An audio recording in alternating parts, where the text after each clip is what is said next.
l'UFDG contrôle plus de 85% de la population de Conakry. Il n'y a pas match.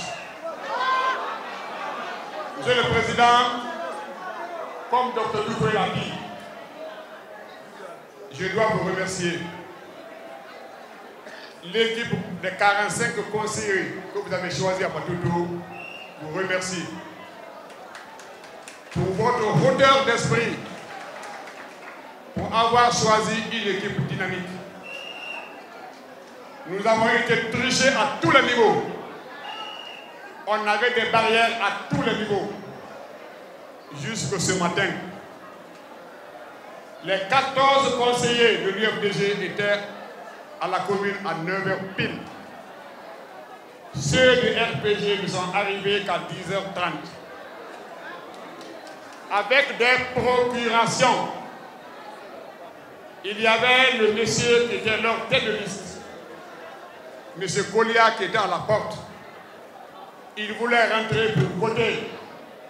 On lui a dit qu'il n'a pas accès au bureau de vote. Ils ont fait une procuration signée par tierce personne pour voter en lieu et place de M. Kolia qui était à la porte. 4 fausses procurations ont été présentées devant nous et les gens ont voté à leur place. Malgré tout, comme Dr Doucouré l'a dit, nous avons totalisé 23 voix après 2 décomptes.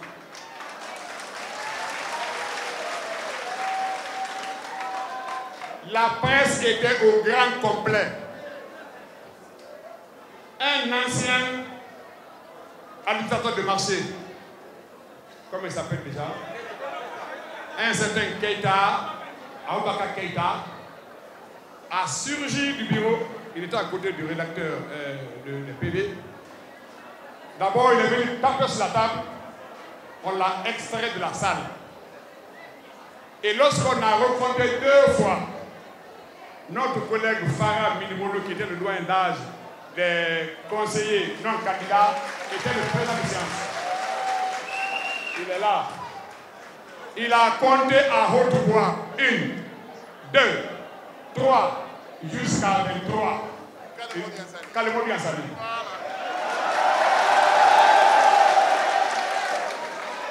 J'ai choisi la couleur rouge parce que je voulais éviter la couleur jaune.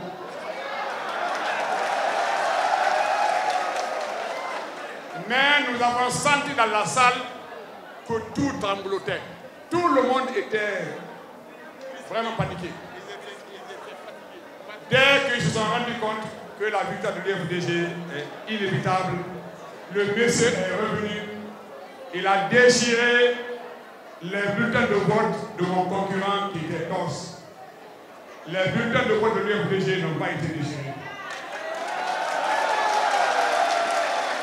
Et dès qu'il a déchiré le bulletin là, il a été arrêté, traduit devant le commissariat. Et les braves militants de l'UFDG ont commencé à chanter, danser dehors. Monsieur le Président, depuis 12h30, on est en ambiance. Tout Matoto est en fête aujourd'hui.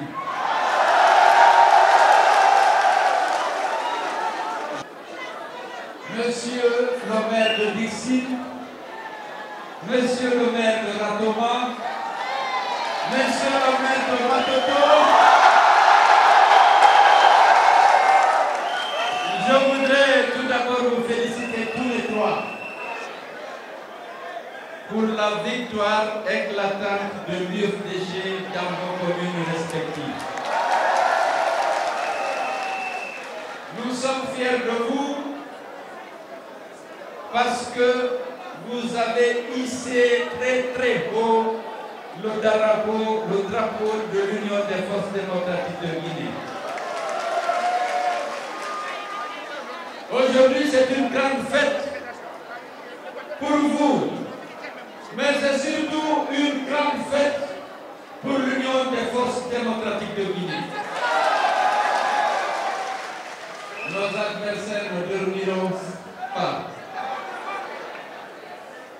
parce qu'il leur est arrivé de faire preuve d'arrogance, de minimiser la force de l'UFDG, sa capacité d'organisation, le dévouement et l'engagement de ses militants et responsables. Aujourd'hui, le choix de la population a prévalu. C'est pourquoi nous sommes en train de nous réjouir.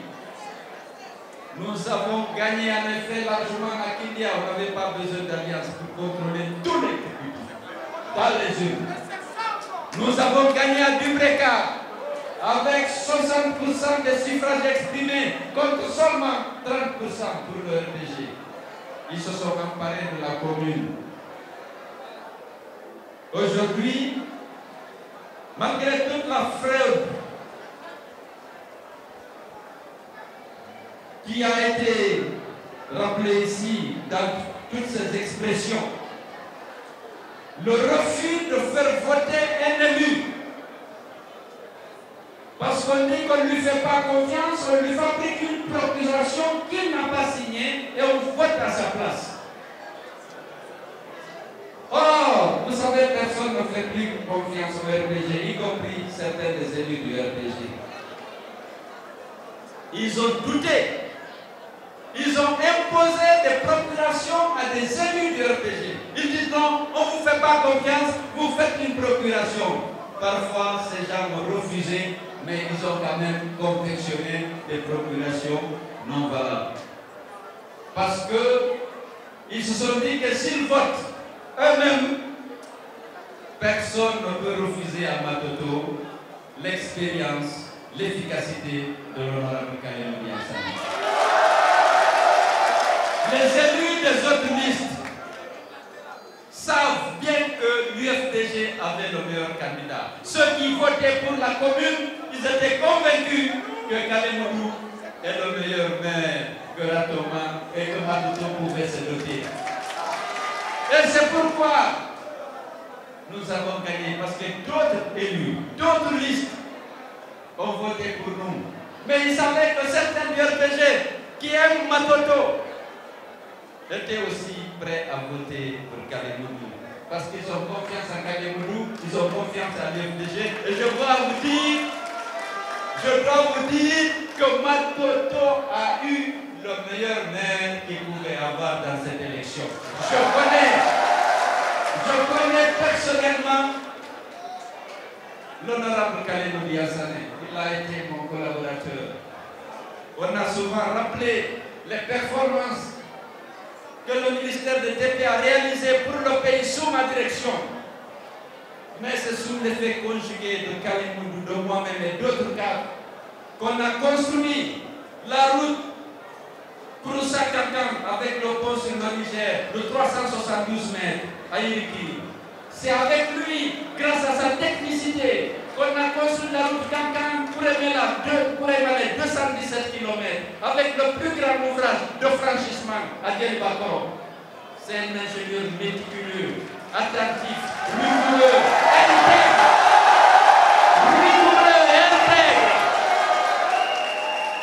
Je ne veux pas que Tarang et Samba soient jaloux, mais...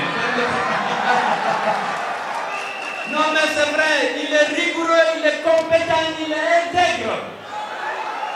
Nous avons réalisé la route Kankan-Kouré-Malé avec une économie de 16 millions de dollars sur le budget qui était approuvé. C'est resté, on n'a pas embêté la Guinée avec des choses. On n'a fait aucun avirement. On a exécuté tous les projets dans le respect des délais et dans le respect des budgets. Parce que nous étions mis par la volonté de servir la Guinée et non par celle de se servir comme on le voit actuellement pour beaucoup de dirigeants de ce pays. Donc, je voudrais vous féliciter, vous tous. Chacun de vous a apporté sa contribution à ce succès éclatant. Oui. Chacun de vous, militants de l'UFDG, a apporté sa contribution à cette victoire éclatante. Je sais que personne n'a mangé depuis le matin, mais personne n'a faim parce qu'on est content. Madame Anne. Alors, nous avons reçu le soutien de beaucoup d'élus qui n'étaient pas de l'UFDG, je l'ai dit.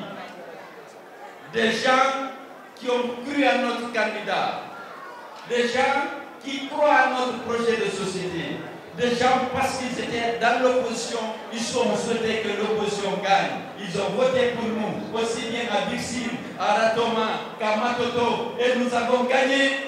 C'est le moment de leur exprimer en votre nom nos sentiments profonds de gratitude et de reconnaissance pour la confiance. Je sais qu'avec Samba Kalemou et Terang, nous serons dignes de leur confiance parce que nous allons faire en sorte que les communes dont nous avons la direction soient gérées dans l'intérêt exclusif des populations de ces communes. Je suis convaincu que ce sera le cas. Et je les invite à tout faire pour que ça soit le cas, pour que nous soyons dignes de la confiance des citoyens de ces communes, mais également des autres élus qui ont préféré notre liste, notre candidat pour le poste de maire. Je voudrais, pour terminer, féliciter Soria qui est là. Nous avions décidé de soutenir l'UFR à sa demande à Matam. Nous l'avons fait. Il a accepté avec beaucoup d'humilité de ne pas se présenter au poste de maire parce que nous avions accepté de soutenir à sa demande l'Union des forces républicaines. Il est là, il n'a pas démérité. On a tout arrêté dès qu'on a promis de soutenir l'UFR. Toutes les démarches qui étaient engagées et qui étaient promoteuses à Matam, malgré tout, nous avons tout abandonné et nous sommes mis à la disposition de l'UFR pour le maire. Vous savez, l'UFDG, c'est le respect de la parole et des engagements pris. Et nous resterons fidèles à ça. Et nous n'allons pas jamais nous comparer à quelqu'un d'autre. Nous avons des normes, nous avons des valeurs, nous avons des principes. Lorsque nous disons oui, toute la Guinée sait que c'est oui. Et c'est pourquoi les gens nous ont fait confiance. Je les remercie. Bonne soirée, merci.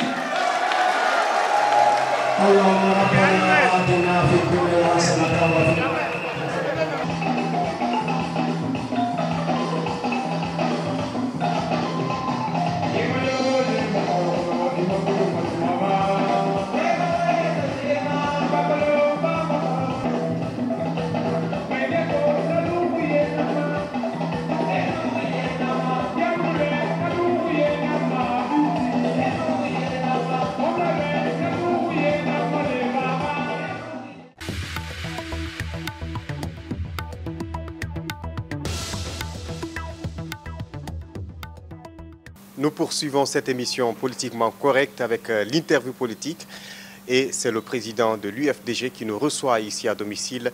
Eladj, bonjour. Bonjour. Alors, Kalemodou Yansane, honorable Kalemodou Yansane vient d'être élu du côté de Matoto. Est-ce que c'est une surprise pour vous? Non, pas tout à fait. Je m'attendais à son élection, je dois l'avouer, parce que je sais qu'il bénéficiait de la part de beaucoup de conseillers élus, de plusieurs partis, d'une grande confiance. Et donc, je dois d'abord saisir cette opportunité que vous me ferez pour remercier et féliciter tous ceux qui ont voté pour lui, qui n'étaient pas de l'UFDG, parce que vous savez, le score qu'on nous a attribué à la commune de Matoto était de 14 sièges sur 45. Donc il a fallu avoir le soutien de certains conseillers qui ont sans doute estimé que Kalemodou était le meilleur choix pour Matoto. D'accord.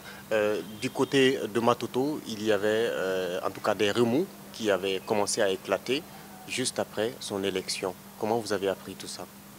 D'abord, il faut déplorer la fraude qui a été organisée autour de cette élection par le RPG.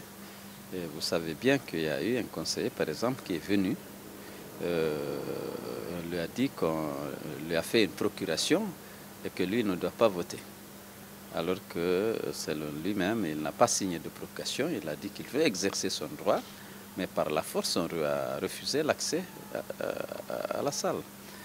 Ensuite, ils ont imposé 4 procurations à des gens qui n'ont aucun empêchement et qui sont à Conakry, qui voulaient voter, mais comme le RPG a estimé qu'ils ne sont pas crédibles, qu'on ne leur fait pas confiance par rapport à leur loyauté à l'égard du RPG, ils les ont obligés à signer des procurations alors qu'ils sont disponibles, ils n'ont aucun empêchement.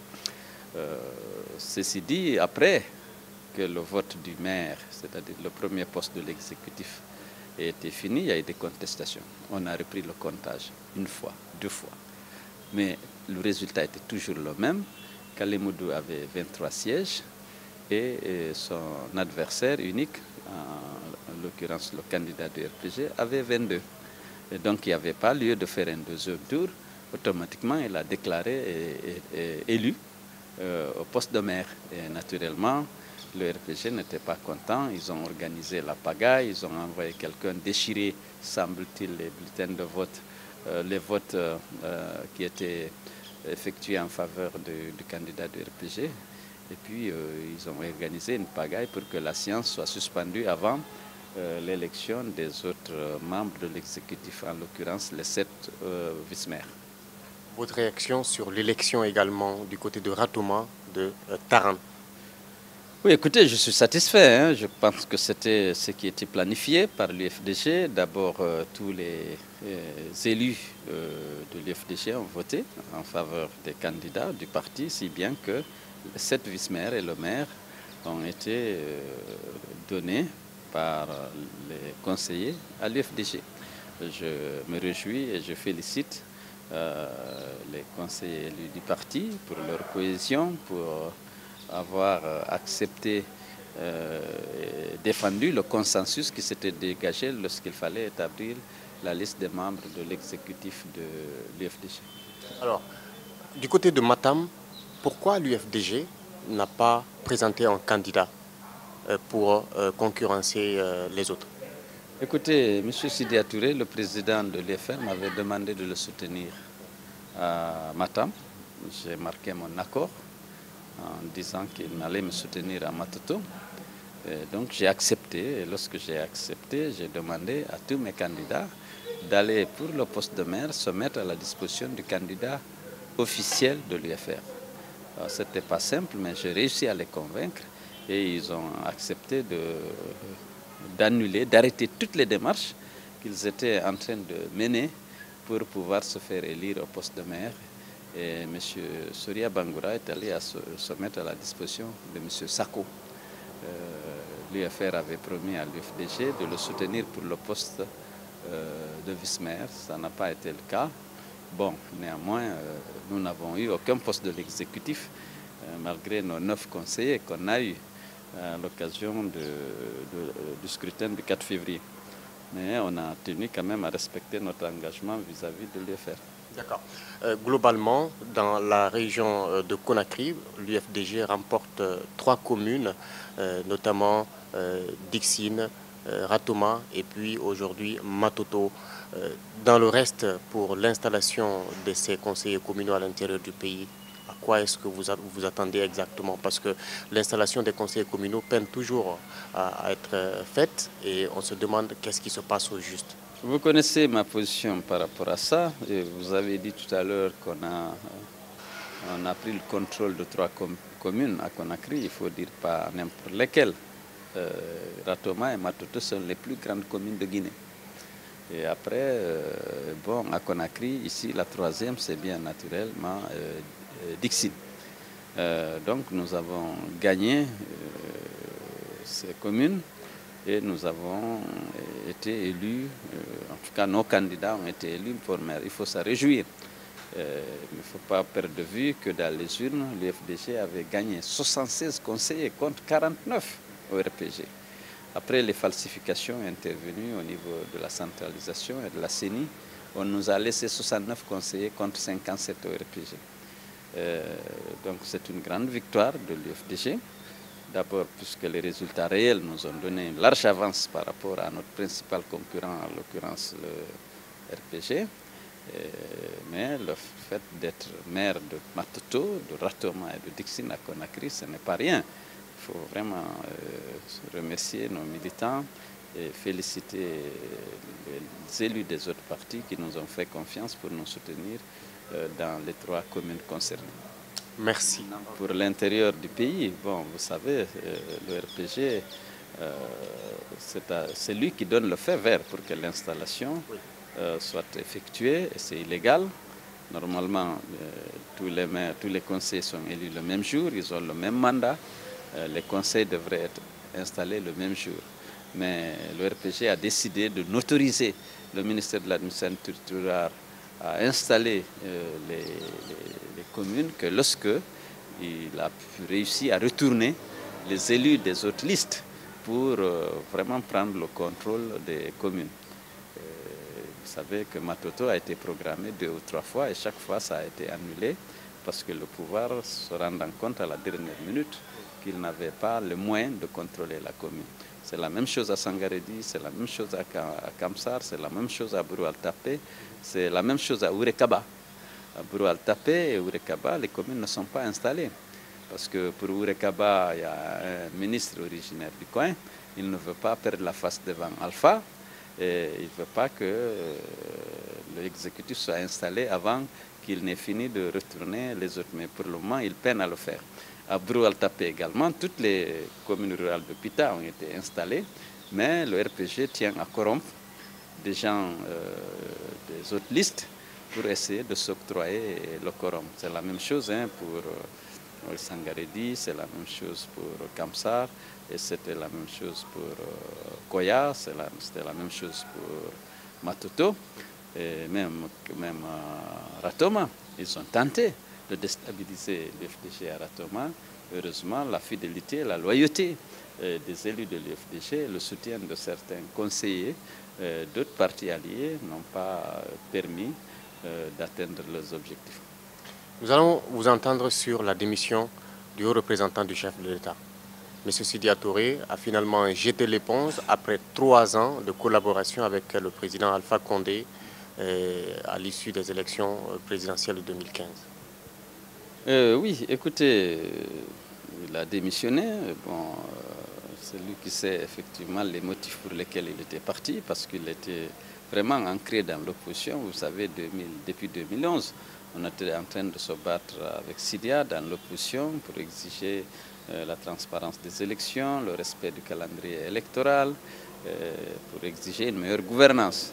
Mais à partir de 2015, il a décidé de partir. Certains disent, oui, il était parti pour essayer d'être le dauphin pour 2020. Il s'est rendu compte que c'est Alpha Condé qui est son propre dauphin pour 2020. Mais ce n'est pas ce qu'on va plutôt prendre en considération ce qu'il dit. Il était venu pour donner des conseils et qu'on ne l'a pas écouté et qu'il a jugé sa présence non justifiée dès lors qu'on n'avait aucune considération pour les idées qu'il émettait pour l'amélioration des politiques publiques. Donc il revient à l'opposition, je pense que c'est une bonne chose. Et puis voilà, moi je l'ai appelé, je lui ai réitéré ma disponibilité à envisager toutes sortes de partenariats qu'il jugerait utiles pour l'amélioration de la gouvernance, pour la transparence des élections, pour le respect de la Constitution et des lois de la République, en fait pour l'instauration d'une démocratie apaisée, d'un état de droit, et pour la protection des droits humains. C'est les valeurs pour lesquelles je me bats. Et à cet égard, celui qui partage les mêmes valeurs que moi, naturellement, je reste ouvert pour essayer de développer un partenariat susceptible de faire triompher justement ces valeurs-là. Est-ce que vous pensez que cette fois-ci, ça ne va pas être comme en 2015 parce qu'il vous a lâché? Écoutez, vous savez, on a l'impression souvent, et ça se dit parfois dans la presse, qu'on vient à l'opposition pour soutenir Cellou. Non, je ne pense pas qu'on vient à l'opposition. Si on n'est pas d'accord avec la gouvernance, qui aujourd'hui, celle de M. Alpha Condé, en Guinéen, en patriote, en démocrate, on décide de lutter, de dénoncer et de s'opposer à cette gouvernance. Maintenant, on peut être en partenariat avec un autre parti de l'opposition ou pas. bon, ça, ce n'est pas l'important. L'important, c'est de défendre les mêmes valeurs, de combattre les mêmes pratiques qui sont contraires à la bonne gouvernance. Je pense que je n'ai pas de partenariat précis avec M. Lansana Kouyaté, mais depuis longtemps, il est dans l'opposition. Il mène son combat de manière solitaire. Je mène mon combat avec des gens qui acceptent de le faire avec moi. Mais je considère que Lansana Kouyaté est dans l'opposition. Bon, lorsque Sidia est parti, il a assumé, j'ai considéré à l'époque qu'il n'était plus dans l'opposition dès lors qu'il avait des ministres dans le gouvernement, qu'il avait un vice-gouverneur à la base et que lui-même était représentant du président de la République. J'ai toujours dit qu'il y a une loi, la charte des partis politiques, qui dit clairement que sont membres de la mouvance présidentielle les partis politiques qui participent au gouvernement ou qui le soutiennent. Dès lors qu'il avait un représentant, un ministre, le vice-gouverneur, je considérais qu'il était plutôt du côté du gouvernement. Maintenant, là, aujourd'hui, lui qui va peut-être définir, s'il dit qu'il est dans l'opposition, ça peut peut-être s'entendre, dès lors qu'il n'a plus, par rapport en tout cas au regard de notre loi, de responsabilité au niveau de la mouvance. Il ne participe pas au gouvernement, il ne participe pas à la définition des politiques et à leur mise en œuvre, et il n'a pas de représentant là-bas. En ce moment, on peut peut-être considérer qu'il est dans l'opposition. Maintenant, on n'est pas obligé d'être dans l'opposition républicaine. On peut être dans l'opposition, mais je pense que c'est plus efficace et plus judicieux que les partis qui partagent les mêmes préoccupations, les mêmes valeurs et parfois les mêmes frustrations en raison de la qualité de la gouvernance se mettent ensemble pour combattre les dérives, pour combattre les mauvaises pratiques et pour exiger le respect des règles et des principes de l'état de droit et de la démocratie. Maintenant, chaque parti garde son indépendance et son autonomie. Il peut mener ce combat seul s'il le juge utile. Il peut aussi s'associer à d'autres partis. Je n'ai pas de problème à cet égard. En tout cas, grand merci Eladj d'avoir accepté cette interview sur Espace TV. Merci. Et voilà, c'est avec ces mots que nous terminons l'émission Politiquement Correcte que vous allez retrouver toutes les semaines. Merci à Aliou Ba du côté du cadrage. Merci également à Alcini Barry et à Amara Alex Silla qui étaient de l'autre côté des QG des partis politiques. Grand merci à vous.